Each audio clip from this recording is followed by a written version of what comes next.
سلامتی ہے اور ایک بار پھر سے ویلکم بیک، خوش آمدید عرفان رمضان میں۔ وظائف رمضان کا وقت ہوا جاتا ہے، میں آپ کا میزبان محمد اویس ربانی ساتھ لیے بیٹھا ہوں علامہ سید شہریار داؤد کو آپ کے وظائف کے لیے۔ السلام علیکم ورحمۃ اللہ۔ وعلیکم السلام ورحمۃ اللہ کیسے وبرکاتہ۔ مزاج؟ ٹھیک ہے، صحیح نہیں ہے۔ اللہ خیر کرے گا۔ یہ بتائیے کہ آج کس کا وظیفہ دے رہے ہیں ہمیں؟ انسان کا بچہ بننے کا وظیفہ۔ اللہ کرے ہم انسان کے بچے بن جائیں، کیونکہ جو ناشکریاں اور جو کہنا چاہیے کہ اللہ تعالیٰ کی نافرمانی ہم لوگ کر رہے ہیں، سارا زمانہ ساری دنیا کہتی ہے انسانیت سب سے بڑا مذہب ہے، مانتے ہیں نا سب، جبکہ اسلام سب سے بڑا مذہب ہے، کیونکہ اسلام ہی انسانیت کا درس دیتا ہے۔ پھر اسلام کے اندر کچھ لوگ ایسے ہوں جو انسانیت کے خلاف کام کرنے والے ہوں، شدت پسند ہوتے ہیں جیسے مختلف لوگ، تو ان کو دیکھ کے پھر ڈر لگتا ہے ان کو۔ پھر لوگ کہتے ہیں کہ جی آپ تو ایک دوسرے کو مسلمان ہی نہیں کہتے۔ کیسے کہیں یار؟ آپ کسی مسلمان کو تکلیف دے کے، نبی فرما رہے ہیں کہ کانٹا ہو کے راستے سے کانٹا ہٹا دو نا، تو یہ بھی تمہارے لیے صدقہ اور تمہاری مغفرت کا سبب بن سکتا ہے، نہ کجا یہ کہ آپ اس کے لیے راستے ہی بند کر دو۔ پھر یہ کہ وہ گورے انگریز کہا کرتے تھے، کسی راستے میں پتھر پڑے ہوتے تھے، کہتے تھے یار لگتا ہے یہاں سے ابھی کسی مسلمان کا گزر نہیں ہوا، جو مسلمان آسانیاں پیدا کرتا ہے۔ تو جو مسلمان دوسرے مسلمانوں کے لیے، چھوڑو مسلمان، دوسرے انسانوں کے لیے مشکل اور مصیبت پیدا کرے، وہ کون سا دین ہے یار؟ وظیفہ کیا ہے اس میں؟ ان میں وظیفہ یہ ہے، پڑھیں انا للہ و انا الیہ راجعون، ٹھیک ہے نا؟ انا للہ و انا الیہ راجعون، اللہم اجرنی فی مصیبتی واخلف لی خیرا منہا۔ اے اللہ، میں یعنی کہ تجھ سے اجر طلب کرتا ہوں اس مصیبت جس میں مبتلا ہوا ہوں، اور مولا کریم مجھے بہترین نعم البدل دے، کہ آج جو میرا نقصان ہوا تو اس کا بہترین نعم البدل عطا فرما۔ سبحان اللہ، جتنا بھی نقصانات ہیں وہ اس کے ذریعے سے حل ہو سکتے ہیں۔ انشاءاللہ۔ شب قدر کی راتیں آ گئی ہیں اور اس کے لیے کوئی خاص وظیفہ جو ان دنوں ہوتا ہے اور اس کی مقبولیت بھی ہے؟ ہائے ہائے، اللہم انک عفو کریم تحب العفو فاعف عنی۔ یہ تو امی جان جو امی عائشہ صدیقہ رضی اللہ تعالیٰ عنہ نے پوچھ لیا تھا نا کہ یا رسول اللہ صلی اللہ علیہ وسلم، اگر میں رمضان المبارک کا یہ جو پالوں شب قدر تو کیا پڑھوں؟ تو حضور نبی کریم علیہ الصلوۃ والسلام نے فرمایا کہ عائشہ تم پڑھا کرو اللہم انک عفو کریم تحب العفو فاعف عنی۔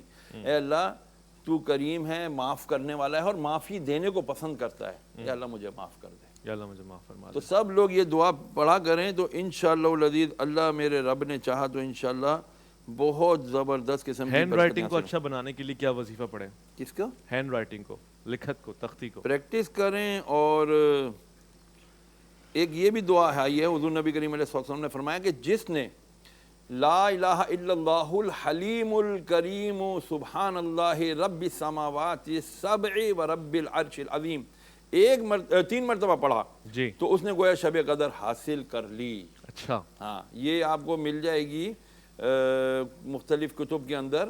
حضور نے جو شب قدر کی دعائیں ارشاد فرمائیں اس کے اندر سے ایک دعا ہے، ٹھیک۔ لا الہ الا اللہ الحلیم الکریم سبحان اللہ رب السماوات السبع و رب العرش العظیم۔ یہ 3 بار پڑھیں، انشاءاللہ اس کی برکتیں ہوں گی۔ آقا علیہ السلام کا فرمان ہے، اس کو شب قدر حاصل ہو گئی، اور شب قدر 84-83 سال 4 مہینے بڑی کی بات، عبادت سے افضل ہے انشاءاللہ۔ اچھا یہ بہت سے لوگوں کو یہ شکایت ہوتی ہے کہ ان کو نیند بہت آتی ہے، کثرت سے آتی ہے، تو نیند کو کم کرنے کا کوئی وظیفہ؟ نیند کو کم کرنے کا کوئی وظیفہ تو نہیں ہے، پریکٹیکل کام کرے آدمی، پریکٹس کرے اور اللہ تعالیٰ سے یہ دعا مانگے، یا اللہ مجھے تو کسل مندی سے، سستی سے نجات عطا فرما۔ وہ دعا مجھے یاد نہیں ہے ابھی اس وقت، وہ ایک باقاعدہ حضور نبی کریم علیہ الصلوۃ والسلام نے فرمایا سستی، کاہلی، کسل مندی سے بچنے کی دعا ہے۔ تو دیکھتا ہوں اگر میرے پاس موجود ہو تو بہرحال میں انشاءاللہ شیئر کر دوں گا، ٹھیک، ابھی اس میں موجود نہیں ہے۔ ٹھیک۔ اچھا سفر بہت لمبا ہے، حفاظت کے لیے کیا کیا جائے؟ لوگ حصار باندھتے ہیں، بعض اوقات کچھ وظیفہ پڑھ کے جائیں۔ 2 رکعت نفل پڑھ کے گھر سے چلے اچھا، سفر کی نیت سے، اور یا حفیظ ہو یا سلام ہو 11 بار پڑھ کے اپنے اوپر پھونک مار لے، اور آیت الکرسی بھی پڑھ کے اپنے اوپر دم کر لے۔ اچھا، انشاءاللہ حفظ و امان سے اپنی منزل کو پہنچے گا انشاءاللہ۔ انشاءاللہ۔ ایک صاحب ہیں، کہتے ہیں کہ بہت زیادہ حادثات ہوتے رہتے ہیں، کبھی ہاتھ پاؤں ٹوٹ جاتا ہے، کبھی گر جاتے ہیں، چوٹیں بہت لگتی ہیں، تو یہ جو گرتے پڑتے لوگ ہیں ان کے لیے کوئی وظیفہ تاکہ محفوظ رہیں؟ اپنے عمل کے اوپر نظر کریں اچھا، کہ ہم کیا کر رہے ہیں۔ کہیں ایسا تو نہیں ہے کہ مستقل اللہ عز و جل اس کے رسول کی نافرمانیاں کر رہے ہیں. اچھا ہم اللہ اس کے رسول کی نافرمانی کو شاید یہ سمجھتے ہیں کہ شاید ہم کوئی بڑے کوئی کارنامے کر رہے ہیں.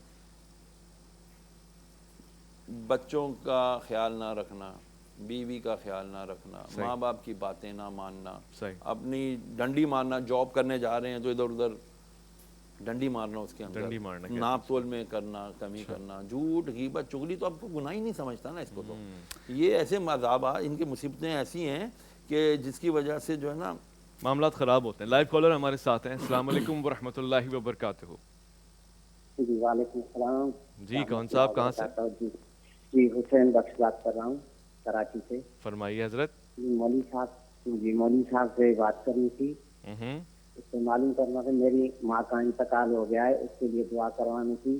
ٹھیک ہے. ہمارے بزرگ تھے, ہمارے گاؤں کے زمیندار تھے حاجی علی نواز کنور, اور اس کے بیٹے شاہ نواز کنور, اس کے لیے دعا کرانی تھی مقصد. ٹھیک ہے, دعا کروا دیجیے گا. بس اب ان کی والدہ کے لیے اور تمام لوگوں کے لیے مغفرت کی دعا اگر ہو جائے. اللہ الحمدللہ رب العالمین الرحمن الرحیم مالک یوم الدین ایاک نعبد و ایاک نستعین اهدنا الصراط المستقیم صراط الذین انعمت علیہم غیر المغضوب علیہم ولا الضالین آمین. یا اللہ ہم نے سورہ فاتحہ پڑھی, اس کا ثواب پیارے آقا علیہ الصلوۃ والسلام کی بارگاہ بے کس پناہ میں ہدیۃً تحفۃً پیش کر دے, قبول فرما. تمام انبیاء اور رسول علیہ السلام, تمام ازواج مطہرات, تمام صحابہ کرام, شیخین کرامین, تابعین, تبع تابعین, غوث کتب ابدال, کل مسلمین والمسلمات والمؤمنین والمؤمنات, اور خصوصاً ہمارے بھائی کی والدہ مرحومہ کو پیش کر دے, قبول فرما. اے اللہ ان کے درجات بلند فرما, ان کی نیکیاں قبول فرما, ان کے سارے گناہوں کو معاف فرما, ان کی قبر کو جنت کا باغ بنا, ان کے کفن کو جنتی لباس میں تبدیل فرما. آقا علیہ السلام کی شفاعت کبریٰ نصیب فرما, اور جنت الفردوس میں نیک بیویوں کا ساتھ پڑوس عطا فرما, اور انہیں اپنی والدہ کے لیے مسلسل ثواب جاریہ والے اعمال صالحہ کرتے رہنے کی توفیق عطا فرما. یہ ساری دعائیں ساری امت مسلمہ کے تمام مرحومین کے لیے بھی قبول فرما. وصلی اللہ تعالی علی خیر خلقہ محمد وعلی آلہ وصحبہ اجمعین برحمتک یا ارحم الراحمین. جی آپ کے لیے, آپ کی والدہ کے لیے, تمام مرحومین کے لیے دعا کی گئی ہے, اور اسی طرح آج کثرت سے دعائیں اور وظائف کا سلسلہ جاری رہے گا. آپ کی لائیو کالز بھی لی جائیں گی, آپ کا انتظار رہے گا کیونکہ ایک وقفے پہ جا رہے ہیں, لوٹ کر آئیے گا.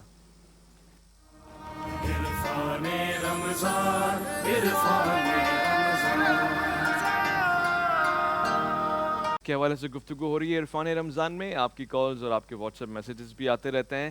آپ کی توجہات کا انتہائی شکر گزار ہوں میں. خاص قیمتی وقت آپ عنایت فرماتے ہیں. بہت سارے سوالات آپ پوچھتے ہیں.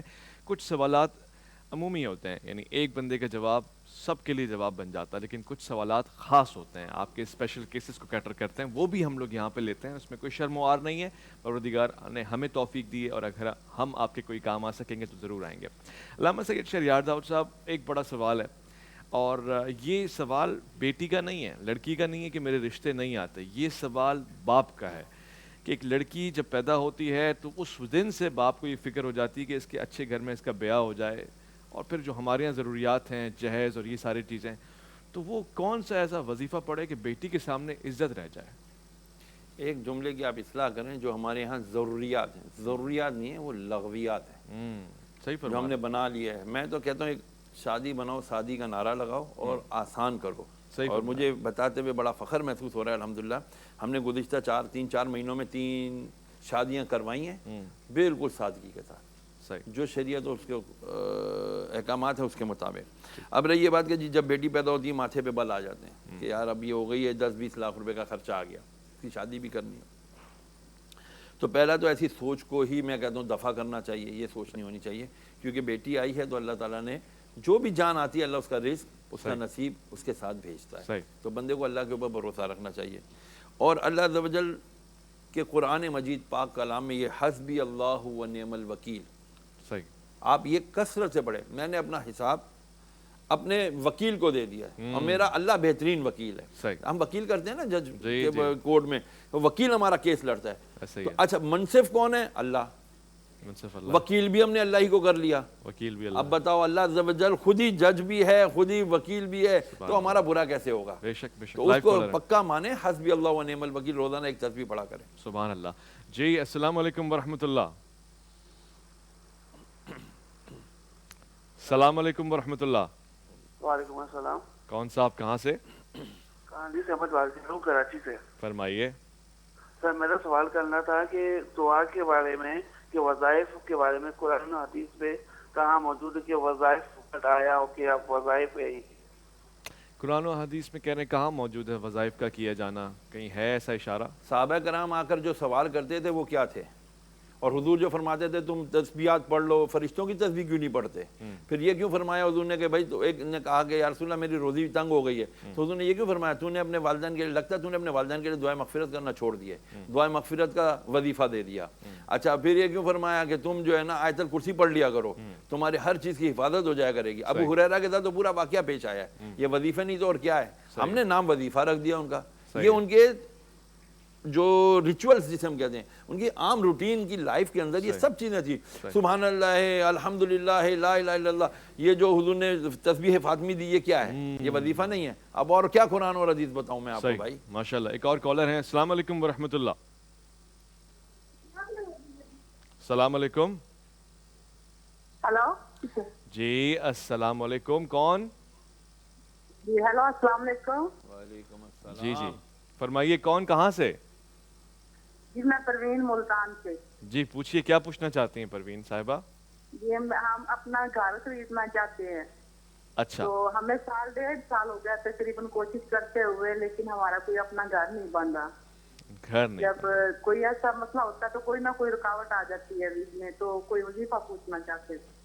ٹھیک ہے۔ بسم اللہ یا بدیع العجائب بالخیر یا بدیو، یہ بہترین ہے کہ اے بدی، بدی وہ مطلب اللہ عز و جل کا نام ہے کہ اس کا مطلب ہے کہ جو عدم سے وجود کو لانے والا ہے۔ جی اے اللہ یہ کام بظاہر میرے لیے مشکل ہے، ناممکن ہے، لیکن تو اپنی کوئی ایسی ذات کا ایسا معجزہ دکھا کہ یہ کام میرے لیے آسان ہو جائے، اس میں خیر ہو جائے۔ بسم اللہ یا بدیع العجائب بالخیر یا بدیو، یہ 4-5 اس کے حرف ہیں، یہ پڑھ لیں انشاءاللہ۔ روزانہ ایک تسبیح پڑھ لیا کریں، اللہ کریم کرم کرے گا، انشاءاللہ اپنا گھر ہو جائے گا انشاءاللہ انشاءاللہ انشاءاللہ۔ اچھا بہت سے لوگ یہ کہتے ہیں یہ کام ہم کرنے جا رہے ہوتے ہیں، کوئی مشکل درپیش آتی ہے، بار بار کوئی رکاوٹ آ جاتی ہے، اس کے لیے کیا ہے؟ ہمارے ذہن میں بعض دفعہ یہ بیٹھا ہوا ہوتا ہے کہ یار میں کام کرنے جا رہا ہوں کوئی رکاوٹ نہ آ جائے، جی اور ادھر ہم سوچتے ہیں کوئی رکاوٹ نہ آ جائے، ادھر وہ آ جاتی ہے۔ ہم کہتے ہیں وہ دیکھا بندش ہوئی ہوئی ہے، کسی نے کچھ کرایا ہوا ہے۔ اچھا یہ عموماً وہ لوگ ہوتے ہیں جن کے ایمان معذرت کے ساتھ ذرا کمزور ہوتے ہیں، یا جو کم ہمت لوگ ہوتے ہیں، جن کی ول پاور نہیں ہوتی، ڈیسائسو نہیں ہوتے، ڈیسیشن پاور نہیں لے سکتے،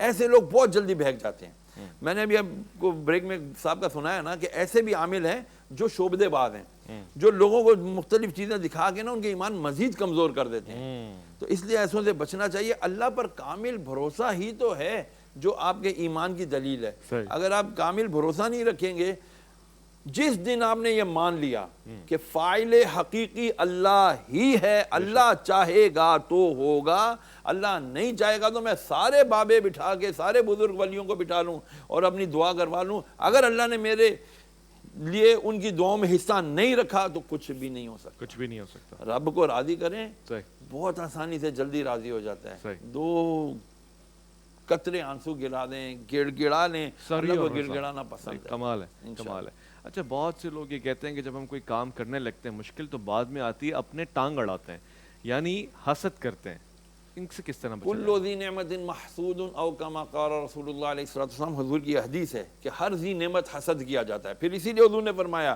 کہ اپنی نعمتوں کا بے جا اظہار مت کرو۔ اب میرے پاس یہ ہے، اب میں یوں لے کے گھوم رہا ہوں، شو مار رہا ہوں، نظر تو لگنی ہے نا، نظروں میں ہے نا، ہاں بھائی حرام کماتا ہے تبھی تو اتنا مہنگا فون لیا ہوا ہے۔ ہم یعنی کسی کے بارے میں خوش فہمی رکھنا، خوش فہمی نہیں، کیا بولتے ہیں اسے، خوش گمانی رکھنا ہمیں تو آتا ہی نہیں ہے۔ ہر وقت بدگمانی، اویس اتنے برانی نے یہ والی گھڑی پہنی ہوئی ہے 1.5 لاکھ والی، ابے 2 نمبریاں کرتا ہوگا نا، یعنی ریئل ہے۔ وہ ایک بات کر رہا ہوں نا، تو مطلب ہم فوراً بدگمان ہو جاتے ہیں۔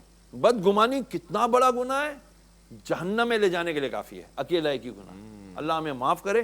تو جب کوئی اس طرح کا سوچتا ہے نا تو اس کو سوچنا نہیں چاہیے۔ میں نے کیا کہا، حسبی اللہ و نعم الوکیل، اللہ پر بھروسہ کرے اور اللہ عز و جل پر کامل یقین رکھے کہ یا اللہ تو میرا بہترین شارک سے قریب مجھ سے محبت کرنے والا ہے، میرا محبوب ہے، محب ہے، اے اللہ تو میرا کام آسان کر دے، اور یقین اور بھرم سے مانگے، ملے گا انشاءاللہ، کام ہوگا، کوئی آپ کی ٹانگ نہیں کھینچ سکتا انشاءاللہ۔ لڑکے کا یہ کہنا ہے کہ سسرال والوں کے سامنے عزت بنانے کے لیے، معیار بنانے کے لیے کیا کیا جائے، کون سا وظیفہ کیا جائے؟ سسرال والے بڑا ناپسند کرتے ہیں، دیگر داماد زیادہ پسند ہے۔